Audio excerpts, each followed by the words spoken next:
I've been tested for Lyme, and I was told the test came back negative. Yes. Assumed I don't have Lyme. Sure. But I feel like I do. Right. I'm not really sure. Oh, this happens a lot.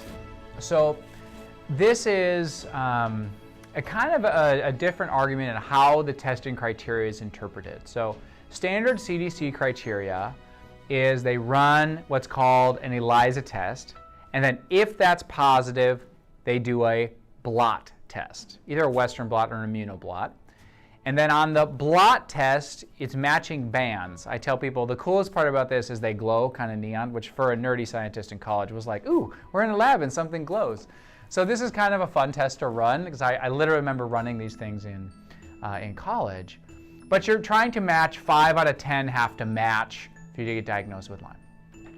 Now the CDC says directly on their website, this is really not to be used for a clinical diagnosis. It's not really designed for doctors to use it as the criteria. And in fact, IDSA, which is one of the societies for Lyme, has completely different criteria, which is much more based on the clinical presentation of a patient.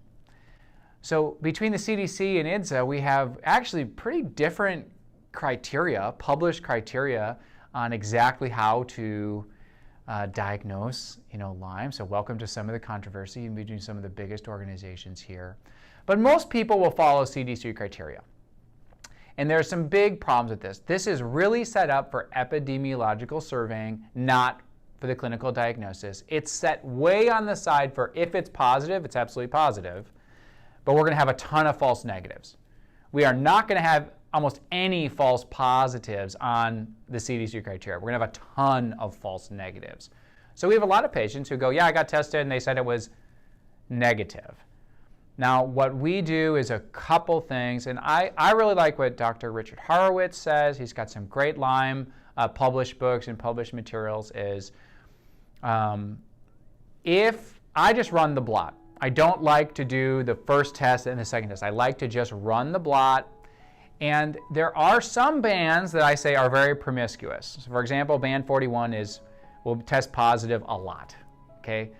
But other bands are extremely specific to Lyme. And he looks at it and says, if any of the specific Lyme bands, like band 23, 83, 93, and a few others, he goes, are very specific. If you have the clinical presentation and you're matching some of those bands, he's going to make the clinical diagnosis of Lyme. So what we do in the office is a mixture of making sure you get some more thorough testing than just the initial screener test. A lot of people get that initial screener test. You want to try to get the blot, and then you have to realize that there is some wiggle room in the interpretation of that blot, particularly when you have a lot of the symptoms as well.